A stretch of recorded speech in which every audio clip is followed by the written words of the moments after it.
Gun girl गाली, ये तीन कॉम्बिनेशन है तो पिक्चर डेडली चल जाती है। यशराज की फिल्में बिल्कुल अलग हुआ करती थी, दो अलग दुनिया। इस दुनिया में जब आप आए, आपने यहाँ से क्या सीखा? तो एक्चुअली आदि चोपड़ा साहब को देना पड़ेगा, बिकॉज अपनी पिक्चर बना तो अपना म्यूजिक दे।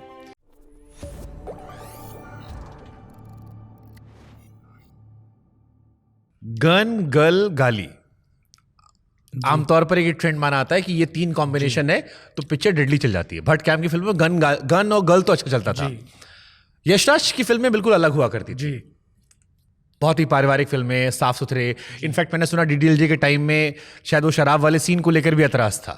दो अलग दुनिया है, दो बड़ी खूबसूरत दुनिया है बट अलग दुनिया है। इस दुनिया में जब आप आए, आपने यहां से क्या सीखा?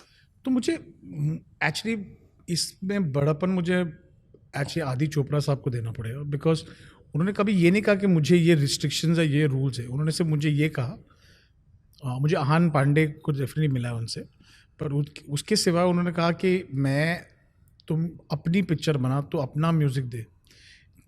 मैं कहीं जो एक ट्रेंड चल रहा था पोस्ट कोविड के, एक सीक्वल्स सिर्फ फिल्म में बनाओ, एक क्योंकि वो प्रॉमिस करता है, फिर एक एक्टर को ले लो, सेफ्टी, रिकवरी, बजट, वो सब में मैं एक फिक्स्ड फॉर्मूला जैसे टाइप में खो रहा था। आई थैंक आदि चोपड़ा कि उन्होंने मुझे वहाँ से झंझोड़ा निकाला और मुझे बोला तू अपनी पिक्चर बना, अपना म्यूज़िक दे, and the results are to see. I mean अगर शायद मुझे वो it's like that hermit who catches that eagle and throws it over the mountain and says go fly. He gave me the wings to fly, because उन्होंने कहा कि मुझे ना तुम्हें कोई सीक्वल से बर्डन करना है, ना कोई रेफरेंस है कोई एक्टर के ओपनिंग नंबर से। तो मैं सिर्फ गया हुआ अच्छी पिक्चर बनाने, और उन्होंने कभी मुझे ये नहीं कहा कि ये यशराज का एक पॉलिसी है, ये है। उन्होंने स्क्रिप्ट पढ़ी थी, 2-4 पॉइंट बोली थी जो एक्चुअली बेनिफिशियल ही हुई पिक्चर के लिए। जैसे कि एक सिचुएशन में गाना ऐड किया मैंने, but besides that I think he told me go make your film, and he told everyone in the company let him make his film. Saiyaara को देखकर सोशल मीडिया पर रोने वाले मीम्स भरे पड़े।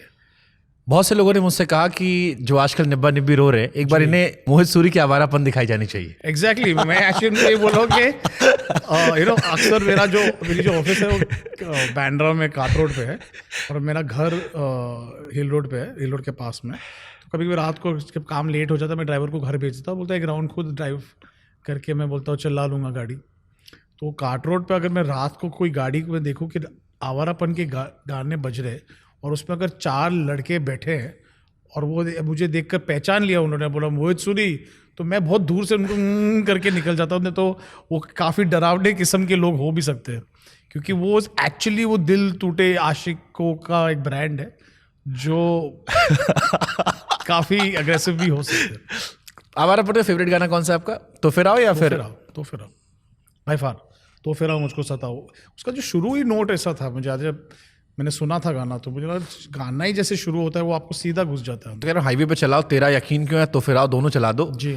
आपका दिल नहीं भी टूटा है तो भी आपको एहसास होने लगता है कुछ गड़बड़ चल रहा है लाइफ में। मुझे सिद्धार्थ रॉय कपूर साहब ने कहा था, मोहित सूरी को देख के लगता है कि मर्द को दर्द होता है।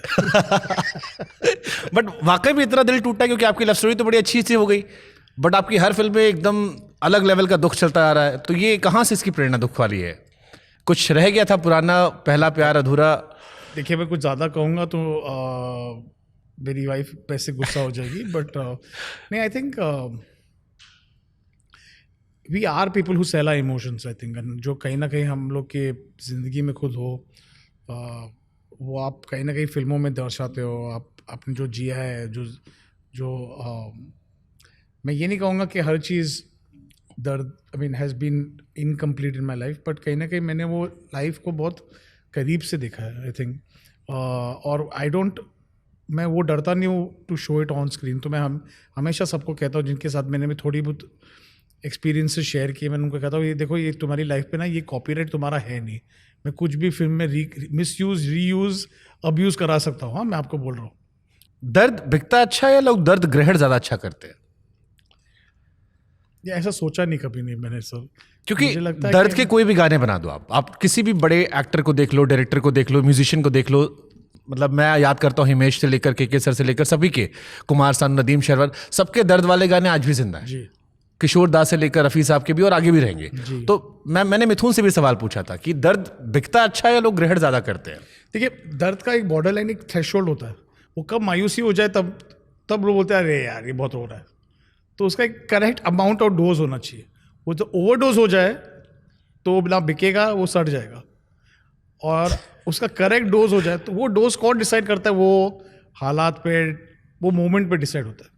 तो मोहित सूरी का फेवरेट दर्दीला गाना कौन सा है, अगर 2 गाने रिकमेंड करने हो? क्योंकि आपके गाने हम बहुत एंजॉय करते हैं। हमेशा मेरे बहुत गाने आए हैं, बहुत पॉपुलर भी हुए, पर मेरे लिए सबसे ज़्यादा इम्पोर्टेंट हमेशा वो लम्हे, वो बातें, वो भीगी भीगी यादें, हमेशा वो रहेगा। जहर का, क्योंकि वो मेरा पहला गाना था जो उस मुकाम तक पहुंचा था, जो एक बेंचमार्क सा सेट हो गया था।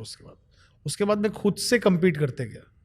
अगर आप देखो वो गाना जहाँ पहुंचा था, जब वो आया था, वो बहुत मैच्योरली, बट बहुत उसपे एक आलाप मिथुन ने ऐड किया था and all that stuff and all.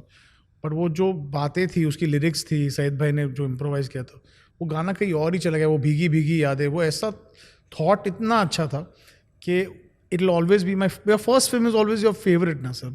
अपने उस टाइम पर पता भी नहीं था आपको पिक्चर बनानी भी आती है। तो इसीलिए पहली हीरोइन को अपनी बीवी बना लिया। हाँ, उसके बाद शायद किसी और को और प्यार कर ही नहीं पाया। ये आप टैलेंटेड तो हो, बट अपनी पहली हीरोइन को वाइफ बनाने के लिए कौन सा टैलेंट चाहिए होता है? अच्छी बहन होने का, कि अच्छी बहन का सपोर्ट? आज तो राखी भी है जी। तो मेरी सिस्टर बहुत सपोर्टिव थी, मेरे को असिस्ट करी थी वो उस फिल्म में, आपको पता है ये। तो मुझे असिस्ट करी थी वो फिल्म में। और जब लव स्टोरी मेरी शुरू हुई थी, बट पता नहीं सर, कभी कभी क्या होता है ना, मैं एक्चुअली एक होर्डिंग के नीचे खड़ा था और मैंने कहा था कि मुझे लड़की से शादी करनी है। और एक बहन ने दूसरी बहन को बता दिया। दूसरी बहन थी पूजा भट्ट, उसने जाके सीधे अपनी हीरोइन को बता दिया। जब मैं पहली बार उनके ट्रायल पे मिला था फॉर पाप, जो उनकी फिल्म थी, तो I was introduce to her as the boy who wants to marry you. तो बहुत एम्बैरेसिंग था। मैंने बोला, मैंने तो ऐसे ही बोल दिया था, तुमको कैसे पता लग गया ये? बट आई थिंक कहीं ना कहीं उदिता को ये लगा था कि ये बहुत सच्चा सा लड़का है। तो ये जो गाना था जहर में, अगर तुम मिल जाओ जमाना छोड़ देंगे हम, ये उदिता के लिए तो नहीं बनाया था आपने? नहीं, उदिता ने मेरे लिए बनाया था। क्योंकि बहुत सारे फिल्म ऐसी आती है सर जहाँ पे गाने जो होते हैं वो रिलेट कर, जैसे मैं वो लम्हे देख रहा था, तो वो लम्हे में जब गाना था तू जो नहीं है, या फिर मुझे फिर तबाह कर, मुझे फिर रुला जा, सितम करने वाले कहीं से तू आ जा, तेरी ही तरह तेरा गम भी हंसी है। मैं भट्ट साहब के जब पुराने वीडियोस या इंटरव्यूज देखता हूँ तो मुझे वो रिलेट करते थे। जहर में आपका भी था ये, आपके भी इमोशंस थे? वो गाना एक्चुअली मुझे भट्ट साहब ने सुनाया था। वो उनके बचपन में एक गाना था जो उन्होंने बचपन में सुना था, और वो गाना हम लोगों ने रिक्रिएट किया था वो गाना जी। बट कहीं ना कहीं वो एक फाउंडेशन। देखिए, भट्ट साहब का टैलेंट ये है कि वो बोलते काफ़ी कुछ चीज़ें हैं, पर सुनने वाला भी होना चाहिए, रिसीव करने वाला नहीं होना। हमेशा ये कहते हैं मैं तो बोल दूंगा, ये इन्फॉर्मेशन रिसीव कौन करेगा? तो आई थिंक कहीं ना कहीं वो मेलनकॉली, वो दर्द की खोज, वो काइंड ऑफ सिनेमा मेरे अंदर ही था। कहीं मेरे को उस टाइम पता भी नहीं था 22 साल की उम्र में कि मुझे कैसे टाइप की फिल्म बनानी है, पर I think slowly and steadily वो कहीं ना कहीं खुद डिस्कवर हो गया। अभी बहुत चर्चा चल रही है कि 20 साल का एक्टर है, ये है वो है। आप 21 साल के थे, मिथुन शायद 20 साल के थे, आतिफ भी 20 के आसपास के थे। मैं 22 का था, मिथुन 20 साल का था, वो 19 साल का था। आतिफ तो 22, 19, 20, 19 और इमरान हाशमी 24। इमरान 24। आप लोग को लगा था कि यार ये इतना फट जाएगा? मतलब लोग सैयारा की बातें कर रहे हैं, मैं मोहित सूरी को वहां से देख रहा हूं। जब मुझे पता लगा कि नरेश जी को गाने दिया गया, फिर उन्होंने कहा यार मैं काफी पुराना हूं, बच्चे को जाने दो।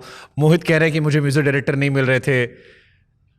जहर वो कल्ट बनी बैठी, हम सब ने बड़ी वाइब ली है, वो लम्हे बातें। इमरान बड़े एक्टर बने, आप बड़े प्रोड्यूसर बने, मिथुन लेजेंडरी म्यूजिक डायरेक्टर बने हैं, everyone is, Sayeed Quadri sir. How you see this journey? और उस टाइम, मतलब अब जो पीछे मुड़ के आप देखते हो? देखिए, उस टाइम ज़्यादा इजी था, बिकॉज जैसे आपका नेचुरल रिएक्शन होता था ना वो टाइम पे, आप उस वक्त वो ऑडियंस का ही मेंबर थे, आप फिल्म मेकर बने नहीं थे। तो आपका जो नेचुरल रिएक्शन, जब मैंने वो गाना सुना था तो मुझे लगा था ये बहुत बड़ा गाना है, ये क्या अच्छा गाना, मेरे को वापस सुनना है, मेरे को वापस। मुझे उस टाइम वो होता था ना कि अगर आपको किसी चीज़ को, क्योंकि कैसेट और सीडी का कल्चर होता था उस time, if you wanted to possess something, own it, a copy of it means वो गाना अच्छा है, ताकि आप जब भी चाहो सुन सकते हो। और मुझे वो बहुत, I wanted to own it. तो I think that was those, उस टाइम ज़्यादा ईजियर था सर, टू बी ऑनेस्ट। आज आप सोचते हो कि is it as good as तुम ही हो, is it as good as Saiyaara, आप ऐसे ऐसे बकवास क्वेश्चंस आपके दिमाग में लेके आते हो। मैं हालांकि वो ट्राई करता नहीं हूँ, पर कहीं ना कहीं म्यूज़िक डायरेक्टर को आप जितना भी कह लो कि भाई भूल जाओ क्या आपने पहले किया है, मुझे कोई इंटरेस्ट नहीं, मुझे हिट गाना चाहिए, ना चार्ट बस्टर चाहिए, मुझे बस अच्छा गाना दे जो इस सिचुएशन के लिए करेक्ट है।